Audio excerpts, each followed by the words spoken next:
আফ্রিকার জঙ্গলে। সেই হতে হতে একদিন গরু হব, 30 লক্ষ বার জন্ম হবে বসতি। ভাবুন, গরু হব, সেই গোমাতার দুগ্ধ যদি গোবিন্দ সেবায় লাগে তবে আমার মুক্তি হবে, তবে আমি মনুষ্য জন্ম পাবো 4 লক্ষ বার। এই চিন্তা করে নারদ মুনি বিষণ্ণ হয়ে পড়েছে যে এতবার আমার জন্ম হবে, কিছু করার থাকবে না। তখন গোবিন্দকে বলছে, আমি উপায় কি, মুক্তির উপায় কি? এবং বুঝতে পেরেছিলেন যে ভগবান যেগুলো বলেছে তাহলে হবেই। তখন তিনি করলেন কি না, সেই গুরু চরণে গিয়ে পড়লেন, সেই বাঁকাওয়ালা লোকের চরণে। বললো, আপনি আমার গুরু, আমাকে উদ্ধার করুন, আমার 84 লক্ষ জন্ম হবে। বলছে, অত চিন্তা করিস না। বলছে, কেন? আমি তো ভেবে ভেবে ভেবে ভেবে ভেবে সেই চিন্তা করছি, এতবার লক্ষ বার, এত লক্ষ বার, এত লক্ষ বার, এতবার জন্ম। ভাবুন আপনি, আমাদেরও তাই হয়েছে, আমাদেরও তাই হয়ে আমরা এই জায়গায় এসেছি। এখন কে বলতে পারে 3,99,999 বার আমাদের জন্ম হয়ে গেছে, এই হয়তো শেষ। তাহলে শেষ যদি জন্ম হয় তাহলে আবার আমাদের জলযুদ্ধ বেঁধে চলে যেতে হবে, আবার এই 80 লক্ষ জন্ম আমার আসতে হবে, তারপরে আমার মানব জন্ম হবে। আর একমাত্র মানব জন্মই ঈশ্বরের কথা বলতে পারে, ঈশ্বরের ভজনা করতে পারে এবং ঈশ্বর লোকে যেতে পারে। তখন গুরুদেব বললেন, মানে নারদ মুনির যে নতুন গুরুদেব বললে, চিন্তা করতে হবে না, তুমি একটু দাঁড়াও। বলে, মাটিতে 84টা আঁকি কাটলে করে বললো, এখানে তোমার ওই উপরের যে গায়ের যে বসনটা আছে ওটা কেটে দাও, কেটে দাও। বললো, একটা গড়াগড়ি খাও। গড়াগড়ি খেলো, 84 লক্ষ জন্ম পার হয়ে গেল। গুরুর কৃপা থাকলে ওইভাবেই 84 লক্ষ জন্ম পার হয়ে গেল। বলো না গো, রাধে রাধে। তাহলে গুরুর কৃপা হলে 84 লক্ষ জন্ম এরকম ভাবে পার করা যায়। নারদ মুনি অত্যন্ত খুশি হলেন এবং বললেন, সত্যি গুরু কৃপা না হলে তাহলে ভক্ত শুদ্ধ হবে না। আর একটা জিনিস মায়েদের কাছে বা সবার কাছে আমি বলি, যেটা বারবার করে আমি সব পাঠেই বলি, আসলেই মায়েদের জন্ম হচ্ছে দুর্লভ জন্ম। অনেকে কন্যা সন্তান হলে বলে কন্যা হয়েছে, আসলে বুঝতে পারে না এই ধরাধামে যদি মায়েদের জন্ম হয় বা কন্যার জন্ম হয়, যদি সে কৃষ্ণ ভক্ত হয়, তার মতো সৌভাগ্য আর কেউ করেনি।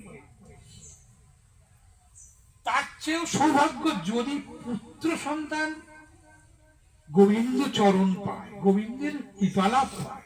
তার কারণ হচ্ছে, কেন বলতে তার চেয়েও কেন, কেননা ঈশ্বর মায়েদের মধ্যে একটা ভক্তির ভাবটা বেশি দিয়েছে। দেখুন, যেখানে পাঠে যায় 2-4জন পুরুষ আর সব মহিলা। বাড়ির মহিলারা প্রথম নিরামিষী হয়, ভক্ত হয়, তারপরে কিন্তু পুরুষরা হয়। তার মানে কি, এই ভক্তি ঈশ্বর আপনাদেরকে দিয়েছে। এই দায়িত্ব শুধু আপনাদের, আপনার পরিবারকে নিয়ে যাওয়ার জন্য। স্ত্রী জাতিরা এইখানে কিন্তু অনেক ঊর্ধ্বে, এইটা অনেকেই বুঝতে পারে না। অনেকে মনে করে না, আপনি দেখবেন যত ভক্তি আছে, যত জায়গা আছে, স্ত্রীদের স্থান সবসময় বেশি, পুরুষরা কম। কেন না, পুরুষরা অত্যন্ত ভোগী,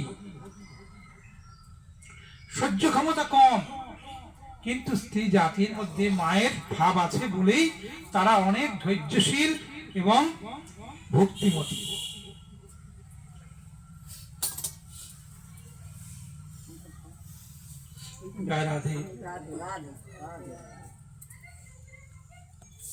এখন আমি বলি, হয়তো হাজার হাজার লোক হচ্ছে না এখানে, কিন্তু আমি বলি এটা কিন্তু বহু জন্মের সুকৃতির ফল। একজনের বাড়ি হোক আর মন্দিরে হোক, যে কটা লোক হোক, শুদ্ধ ভক্ত হলে যদি দুজনও হয় তাহলে জানবেন সেই পাঠ খুব সফল। আর একটা কথা বলি, ভক্ত হতে গেলে আপনারা সবসময় নেশাকে ত্যাগ করবেন। যে যে নেশাই করুন কিচ্ছু হবে না। প্রথম প্রথম যদি মনে করেন যে আমি তো চা খাই, তাতে কি হচ্ছে, ভুল করছে। শাস্ত্রে বলা হচ্ছে নেশা বলতে মদ্যপান বলা হচ্ছে, সুরাপান মদ্যপানকে বলা হয়েছে, বর্জন করতে বলা হয়েছে। তাহলে আপনি চিন্তা করুন, নেশা কিন্তু হিরোইনও আছে, গাঁজাও আছে। তাহলে যে হিরোইন খাচ্ছে বলছে কি আমার শাস্ত্রে বলেছে মদ্যপান করতে নিষেধ করা হয়েছে, হিরোইন খাচ্ছে না। সমস্ত নেশাকে বর্জন করতে হবে আপনাকে শুদ্ধ ভক্ত হতে গেলে। দেখবেন শুদ্ধ ভক্তরা কখনোই নেশাগ্রস্ত হয় না। আপনি চা আমাদের কেউ খেত না, এই ভারতবর্ষের চায়ের চলন ছিল না। ইংরেজরা এসে আমাদেরকে চা খাওয়ার নির্দেশ করে, কেননা ওরাই শুধু চাটাকে কিনে নিয়ে যেত লক্ষ লক্ষ টাকা দিয়ে। ওরা চা খেত, কফি খেত। আমাদেরকে বলবো যে আমার এখানে উৎপন্ন হয় আর আমরা কোটি কোটি টাকাতে কিনি। তোমাদেরকেও যখন আমাদের শাসন করেছিল তখন কি আমাদেরকেও এই নেশাকে ধরিয়ে দিয়েছিল। আমরা আগে এই নেশা করতাম না। শুদ্ধ ভক্তদের কাছে বলি, যদি আপনারা খেয়ে থাকে, মনে করেন যে মাথাটা একটু যন্ত্রণা হচ্ছে, সপ্তাহে 2 দিন খাবেন কি 3 দিন খাবেন, তারপর 1 দিন বাদ দেবেন, এরকম করতে করতে করতে করতে দেখবেন আপনি পরিত্যাগ করতে পেরেছেন। শুদ্ধ ভক্ত হতে গেলে নেশা করবেন না, এটা আমার অনুরোধ। আমার ছোটবেলায় একটু গল্প বলছি, হয়তো ভগবতের গল্প নয়, আপনারা হয়তো মনে করছেন বলছেন কেন ভগবতের, এটা শিক্ষারই গল্প। আমার বাবা চাকরি করতেন পোস্টালে, বাবা সিগারেট খেতেন। আমি তখন ছোট, বাবার খুব প্রিয় ছিলাম, আমি এক ছেলে, বাবার খুব প্রিয় ছিলাম। তো ছোট মানুষ, আমি তো বুঝতাম না। আমি বলছি বাবা আমার একটা দাও, সিগারেট খাই। বাবা বলছে কি না বাবা তোমার খেতে নেই। কেন, তুমি তো খাচ্ছ। আমি তো বুঝতাম না, আমি ছোট। বাবা তখন কি বলে, বাবা বলছে যে তোমার খেতে নেই। খেতে নেই তো বড় হলে খেতে হবে। বাবা বলছে, বাবা খুব চিন্তা করছে, বড় হলে খেতে হচ্ছে, বড় হলে হ্যাঁ তারা কি আর বলবে। তাহলে আমি তো ছোট্ট, আমি তো খুব পাকা, আমি তখন ছোট, খুব জানার ইচ্ছা সব জিনিস। তো বাবাকে বলছি বাবা আমি বড় হয়ে গেলে তখন আমি খাবো। তারপরের দিন থেকে বাবা সিগারেট খাচ্ছে। বাবা চিন্তা করছে যে আমি যদি বলি হ্যাঁ তুই বড় হয়ে খাবি, ভালো করে বুঝবে, তাহলে তো মিথ্যে কথা বলা হচ্ছে। তাহলে বড় হয়ে খেতেই বলছে আমাকে, তাহলে বড় হয়ে সিগারেট খাবোই। তাহলে বাবা খেতে। তারপরে পরবর্তী জেনারেশন দেখুন, আমি আমার ছেলে সব লেখাপড়া শিখেছে, বিএসসি এমএসসি করেছে। অন্য অন্য এদের বন্ধু বান্ধবরা তারা সবকিছু নেশাগ্রস্ত হয়ে গেছে। কিন্তু আমি বলছি আমার গর্ব না, কেন, আমার গোবিন্দর কৃপাতে আমি যেমন নেশা করছি না, আমার সন্তানও কিন্তু সেই নেশাতে আসক্ত হবে না। কেন, যদি বলেন কেন, আবার অনেকে তো ভালো বাবার ছেলেও তো খারাপ হয়, হ্যাঁ হতে পারে, কিন্তু আমি আমার জায়গায় ঠিক থাকবো। দেখবেন আপনি হয়তো চা খাচ্ছেন, এখন বয়স হয়ে যাবে যখন, তখন চা করে দেওয়ার লোক হবে না। তখন বৌমা একটু চা দেবে, আর দুটো সবসময় চা করে, চা দেখবেন। অতএব নেশা থেকে বর্জন থাকবেন, তাহলে গোবিন্দকে আপনি গোবিন্দ থেকে দূরে যাবেন। মনে করেন যে চা খাওয়াটা নেশার মধ্যে পড়ে না, অনেকে বলে না, তাহলে ছাড়ছেন না কেন, তাহলে ছাড়ছেন না কেন? চা খাওয়া যদি নেশাই না হয় তাহলে ছাড়ছেন না কেন? প্রতিদিন ফালতু খরচ করছেন কেন? চিনি, চা, দুধ এসব ইত্যাদি দিচ্ছেন কেন? সত্যি কথা বলতে কি, এখানে তো মিথ্যে কথা বলতে নেই। আমিও চা খেতাম,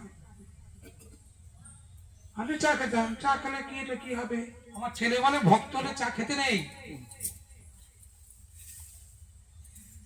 আমি বিবেচনা করে দেখলাম সত্যি তো, আমি তো ভুল করছি।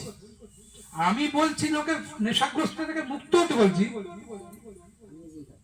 আমি নিজে যদি খাই, তাহলে সেটা কি সঠিক?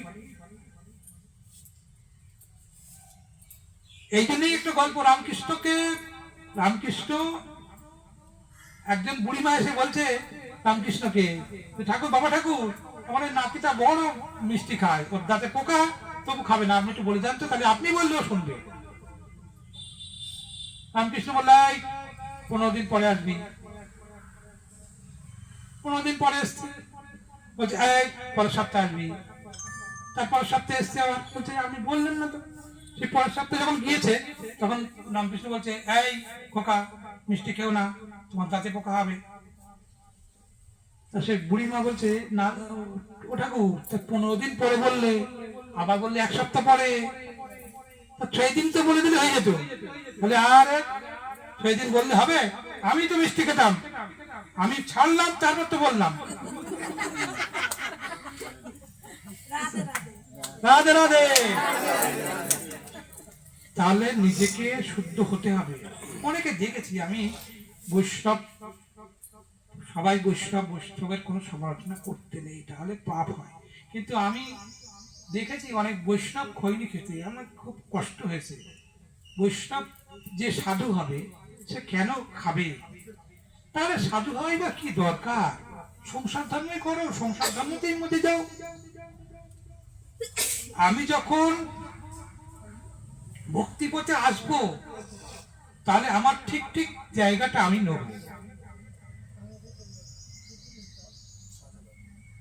একাদশীর মাহাত্ম্য, আমরা একাদশী করেছি, যেটা মেন মাহাত্ম্য সেটাই একটু বলি। এই একাদশী 8 থেকে 80 বছর পর্যন্ত সবাই করতে পারে, তাহলেও জোর করে বাচ্চাদের করানোর দরকার নেই, তার মন থেকে বোঝাতে হয়। সে যখন নিজে নিজে বলবে যে মা কি বাবা কি ঠাকুমা আমিও করব, তখন তাকে নিয়ে যেতে হয়। আচ্ছা, এই একাদশীর মাহাত্ম্য হচ্ছে এই যে ভগবান যখন সৃষ্টি করেছে, তখন যেমন পুণ্য সৃষ্টি করেছে, সমস্ত ব্রহ্মাণ্ড সৃষ্টি করেছে, পাপকেও সৃষ্টি করেছে। পাপ না সৃষ্টি করলে ব্রহ্মাণ্ডে চলবে কি করে? যেমন দেখুন, একটা ব্যাংকে সৃষ্টি করেছে, আবার সাপকেও সৃষ্টি করেছে। ব্যাংকে বলতে তুমি পালাও, দৌড়াও, যেন সাপ নাম তোমাকে ধরে, আবার সাপকে বলছে ওই তোমার খাবার, তুমি খাও। সবই গোবিন্দ সৃষ্টি করেছে। তারা তো বলতে পারতো যে না তা হবে না। পুণ্যকে যেমন সৃষ্টি করেছে, পাপকেও তেমন সৃষ্টি করেছে। এমন সৃষ্টি করতে করতে পাপের একদিন যখন নারদকে নিয়ে জমপুরিতে যায় গোবিন্দ, আমার দেখে দক্ষিণ দুয়ারে প্রচন্ড চিৎকার, কাতর প্রার্থনা, আর্তনাদ করতে থাকছে। তখন যমকে জিজ্ঞাসা করছে, ওদিকে এত চিৎকার হচ্ছে কেন? বলছে প্রভু, এ তো পাপ করেছে, তাই পাপীদের শাস্তি হচ্ছে। তখন বললো এত কষ্ট আমি তো সৃষ্টি করেছি, এদেরকে এত কষ্ট দেওয়া যাবে না। তাহলে কি করতে হবে না, একাদশীর ব্রত সৃষ্টি করতে হবে। একাদশীকে সৃষ্টি করলেন। তখন একাদশীর ব্রতর এত ছড়ালো যে মানুষ আর পাপ করতেই থাকবে না। এই একাদশীটা সবাই করবেন, অন্তত দীক্ষা হোক না হোক। আপনি অন্য অন্য জিনিস করতে পারছেন না, আপনি হয়তো নেশাগ্রস্ত আছেন, সব পরিত্যাগ করতে পারছেন না, হয়তো আমার কথা মতোই করতে হবে না, আমি শুধু উপদেশটা দিলাম। আপনি একাদশী করতে থাকুন। একাদশী করলেই কিন্তু গোবিন্দ কৃপা হবে। গুরুদেবকে আমি যখন গুরুদেবের যখন দীক্ষা নেই, তখন কি গুরুদেবের সঙ্গে আমার কথা হয়েছিল, সে কথাগুলো শোনারই মতো না।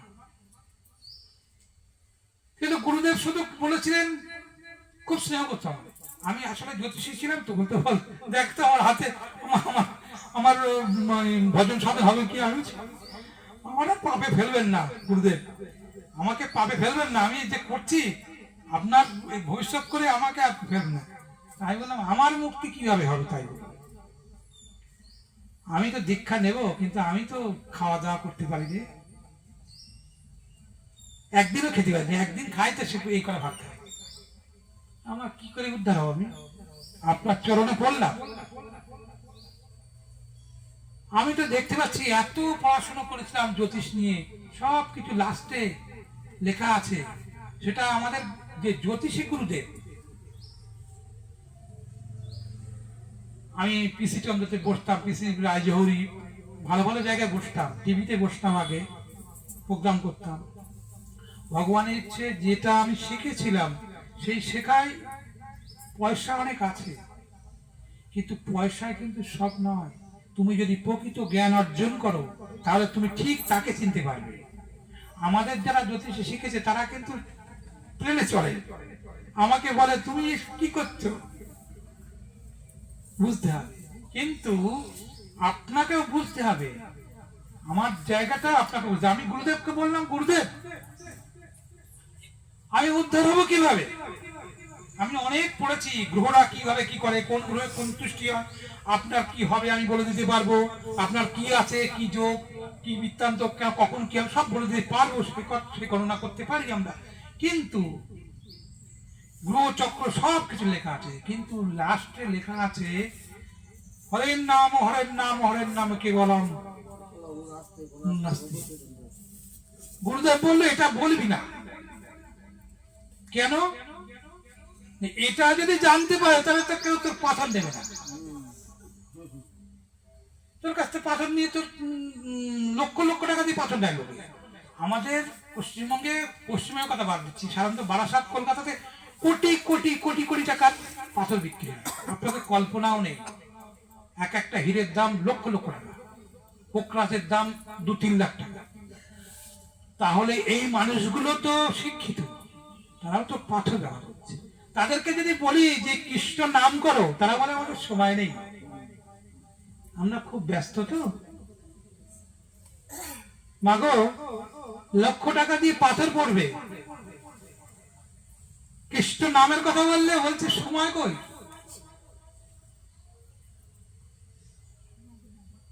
তাহলে বুঝতে হবে। আমি মিষ্টি নিচ্ছি মিষ্টির দোকান থেকে, মিষ্টি আমার হরে কৃষ্ণ, আমি হরে কৃষ্ণ মতি হোক, বলছে আপনার তো সময় আছে, আমরা তো মিষ্টির দোকান তো বড় ব্যস্ত, এই দেখছেন সবসময় রাস্তার দেখতে। আমি কে বলেছে তোমার তুমি ব্যস্ত? কে বলেছে তুই ব্যস্ত? আসলে তুমি বাস্তব ভান করো, আমি কি ব্যস্ত না? আমাকে দেখেছো আমি আমি আগে কি ছিলাম আর এখন কি হয়েছি? অর্থ করি এসব কিচ্ছু না, তুমি যা মনে করছো। বলতে তাহলে আমার কি করে, কিভাবে আমার সময়? আমাকে তুমি, তোমার তো জ্ঞান নেই বলে তুমি পাচ্ছ না। তুমি এই মিষ্টি দিচ্ছ তো, হরে কৃষ্ণ হরে কৃষ্ণ কৃষ্ণ কৃষ্ণ হরে হরে রাম হরে রাম রাম রাম, এই না হরে কৃষ্ণ হরে কৃষ্ণ কৃষ্ণ কৃষ্ণ হরে হরে রাম করতে পারো না? কে বলেছে তুমি নাম করতে পারো না? তুমি আসলেই তোমার সময়কে নষ্ট করছো। তুমি কত ঘন্টা বাঁচবে তুমি জানো? সব ভেবেছো? 6,48,000 ঘন্টা বাঁচবে তুমি। 70 বছর যদি তোমার আয়ু থাকে, তাকে হিসেব করলে পাওয়া যায় 6,48,000 ঘন্টা। তার মধ্যে যদি তুমি 50 বছর হয়, তার মধ্যে তোমার প্রায় 4 লক্ষ ঘন্টা তোমার সময় নষ্ট করে ফেলেছে। আর তার মধ্যে তুমি ঘুমাবে, বাথরুম যাবে, ইত্যাদিতে করে সব নষ্ট করবে সময়। আসল ঈশ্বর সাধনা করার সময় বা মনোব্যক্তি তোমার নেই, সেই জন্য তুমি পাচ্ছ না। তুমি তোমাকে ভাবো তোমার দাদা, তুমি এই দোকানে দোকান তোমাদের, তোমার দাদা তো টুক করে মরে গেল, তুমিও তো যাবে, তো তুমি কিছু কিছু কাজ করতে পারলে না। বলতে তাই তো, সত্যি তো, আমি তো কৃষ্ণ নাম করে আর মিষ্টি দিতে পারি। আসলে কি জানেন, আমাদেরকে ভাবানো হয় না। আমরা বলি আমাদের ছেলেমেয়েরা খুব দুষ্টু, কৃষ্ণ নাম করে না বা এই ভগবত পাঠে আসে না। আসলে তা নয়।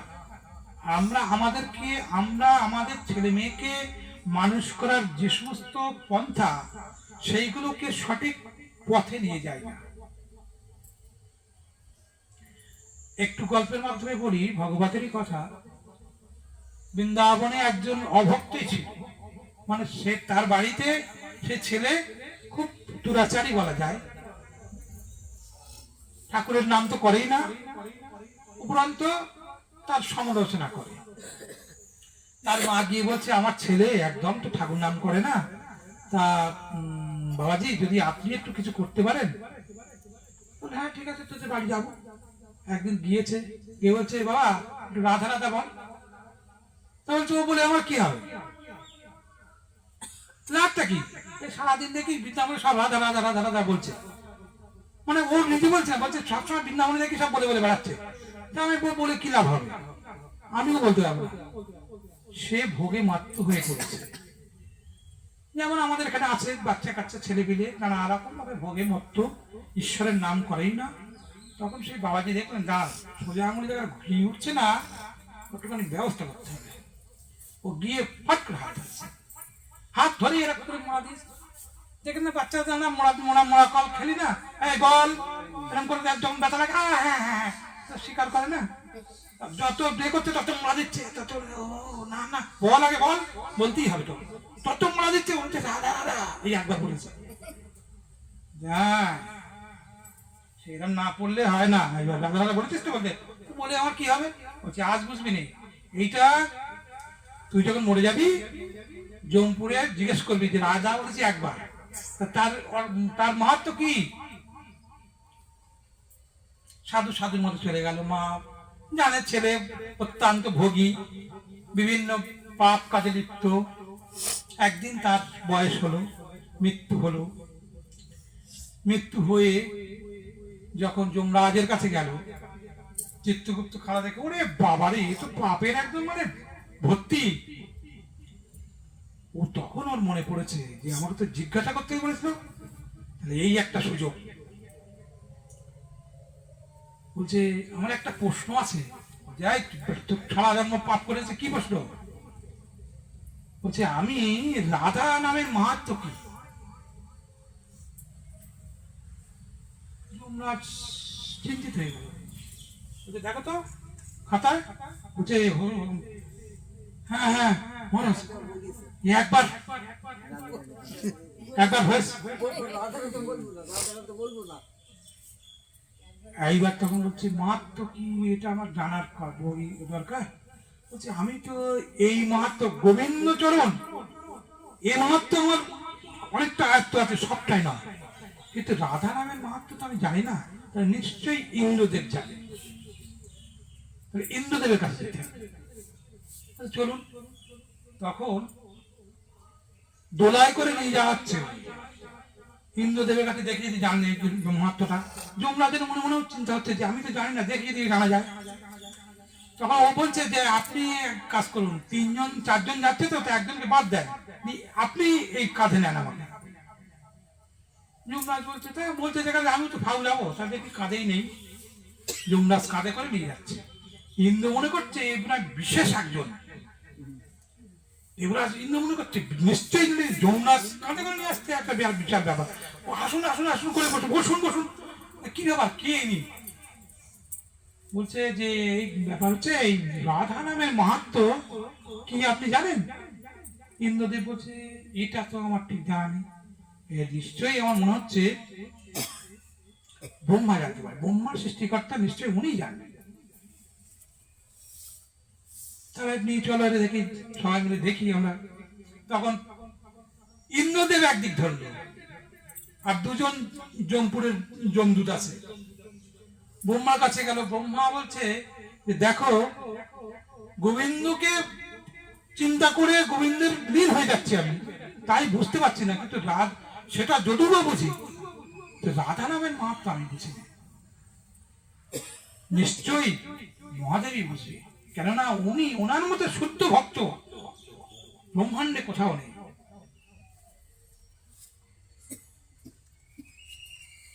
কৈলাসে আগমন, ব্রহ্মা একদিকে নিলেন, একটা জমের আছে, ইন্দ্র জম আর ব্রহ্মা কাঁধে নিয়ে আসছে। মহাদেবের কাছে গেলে মহাদেব বলছে যে আমি গোবিন্দ চরণই বলতে পারবো, কিন্তু রাধা আমার বলতে পারবো না, তবে হ্যাঁ এটা মনে হচ্ছে আমার গোবিন্দই জানতে, অতএব চলো গোবিন্দের কাছে আমরা শুনি। তখন সেই একে বাদ দিল, যে 4জন নিয়ে যাচ্ছে, কে কে? যমরাজ, ইন্দ্রদেব, ব্রহ্মা আর মহাদেব। লাপাতে লাপাতে আসছে, এসে বলছে এই যে এনেছি, এরা বলতে হবে। গোবিন্দকে বলছে, গোবিন্দ তো সবাই সবার প্রণাম করছে। বলছে গোবিন্দর মাহাত্ম্য, এই রাধা মাহাত্ম্য জানার জন্যই আনলাম, আমরা তোকে বলতে পারছি না। তা গোবিন্দ বলছে এ মাহাত্ম্য বলতে হবে কি করে, বলবো কেন? বলছে কেন? যে দেখো রাধা মাহাত্ম্য জানতে গিয়ে যে ইন্দ্র যমরাজ ব্রহ্মার শিব যাকে দোলাই করে নিয়ে আসে, তাহলে এর মাহাত্ম্য তো আমরা বুঝতেই তো পারছি, রাধা রাধা নামের মাহাত্ম্য। তখন সেই আত্মা কি হলো, বললো এ আর বৈকুণ্ঠ ছাড়া যেতেই পারবে না, এ বৈকুণ্ঠ ধাম হয়ে গেল। কত পাপ করেও সবকিছু পার হয়ে গেল রাধা নামে। তাহলে আমরা সবাই বলি জয় রাধে রাধে। রাধে নিশ্চয়ই কৃপা করবে, আমরা বারবার সেই রাধে নাম করি, গোবিন্দের কৃপা হবে আমাদের মধ্যে। এইভাবে যদি আমরা গোবিন্দকে ডাকতে পারি, ভজনা করতে পারি, এবং একাদশীর ব্রতর যে কথাটা এবার আমরা বলি,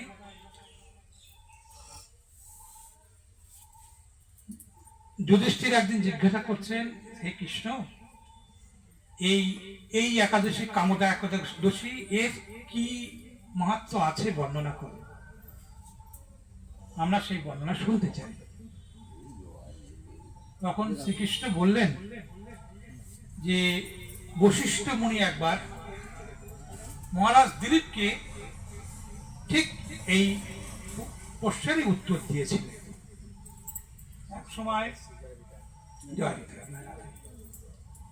এক সময় এই জায়গায় বলল যে নাগরাজ তিনি রাজত্ব করতেন এবং তার সেবা করত বিভিন্ন অপ্সরা এবং নাগকুল, সবাই সেবা করত। সেইখানে এক অপ্সরা, দুইজন স্বামী স্ত্রী সেই নাগরাজের দরবারে সঙ্গীত পরিবেশন করত। তার নাম ছিল ললিত আর ললিতা। কিন্তু সঙ্গীত পরিবেশন করতে করতে ললিত সেদিনকে সঙ্গীত পরিবেশন করছিল, ললিতা সেদিনকে আসে। কিন্তু ললিতার কথা চিন্তা করতে করতে, যেহেতু স্ত্রী, এবং সেই সাধনা থেকে আমরা যখন সাধনায় মগ্ন হই তখন কিন্তু আর দেখবেন কিছু কথা মনে থাকে না। বাড়িতে ছেলে কাঁদছে কি কাঁদছে না সে কথা মনে থাকে না, যখন ভগবত পাঠ মন দিয়ে শুনি। আর যখন মন দিয়ে শুনি না তখন মনে করি বোধহয় বাড়ির লোক এসে গেল, বাড়ি খেতে দিতে হবে, ছেলেটা স্কুল থেকে আসলো, এই পড়তে দিতে হবে, এই নানা রকম মনে হবে। আর যখন দেখবেন মন দিয়ে শুনবে তখন আপনার বাহ্যিক জ্ঞান শূন্য হয়ে যাবে। এটাই হচ্ছে নিয়ম। যাই হোক, যে কথা যাচ্ছিলাম, একাদশী মাহাত্ম্য। ললিত সঙ্গীত পরিবেশন করতে করতে সঙ্গীতের বিভিন্ন ভুল হতে থাকলো, কেননা স্ত্রীর চিন্তা করতে লাগলো। এই কথা একজন নাগ জানতে পেরে নাগ রাজাকে বললেন যে উনি কিন্তু স্ত্রী চিন্তায় মগ্ন আছেন বলে ওনার ভুল হয়ে যাচ্ছে। তখন নাগরাজ অভিশাপ দিলেন যে তুমি যে কাজ করতে এসেছো সেই কাজ না করে তুমি অন্য চিন্তা করছো, তাহলে তুমি কি হবে, পিশাচ হয়ে যাবে, রাক্ষস হয়ে যাবে। এবং দেখুন সঙ্গে সঙ্গে কিন্তু রাক্ষস হয়ে গেল, ললিত রাক্ষস হয়ে গেল। অনেক যোজন তার হাত পা মুখ বিশাল আকার, এবং পাপ কাজে লিপ্ত হয়ে গেল সঙ্গে সঙ্গে। কেন, তার তখন ভক্ষণ হয়েছে মানুষ, মানুষ ধরে ধরে খাওয়া আরম্ভ করে দিল। তার তো তখন আর জ্ঞান নেই, যার যেমন জ্ঞান। বাঘের কি জ্ঞান আছে? সে তো হরিণ শিকার করবেই, তার তো খাদ্য। কিন্তু মানুষের সেই জ্ঞান আছে, মানুষ বলতে পারে যে কোনটা খেলে পাপ হবে, কোনটা খেলে পাপ হবে না। মানুষের জ্ঞান আছে, জেনেও খাচ্ছে, কিন্তু বাঘ জানছে না। এইবার তখন স্ত্রী দেখলো যে আমি যদি ওর সঙ্গ ছেড়ে দেই, এই হচ্ছে কিন্তু স্ত্রী। যদি সঠিক স্ত্রী, বিপদকালে স্ত্রী যদি আপনাকে সঠিক জায়গা সঠিক পথ না দেখায়, তাহলে জানবেন সেই স্ত্রী কিন্তু সঠিক পথে নেই। এখনকার দিনে তো খুবই কম, তবু আছে, বলবো না যে নেই, আছে, প্রচুর আছে। ভক্তিমতী মায়েরা অনেকেই আছে, এইরকম যখন স্বামী ওই বিপদের মধ্যে পড়েছে, তখন স্বামী তো জঙ্গলের দিকে ধাও।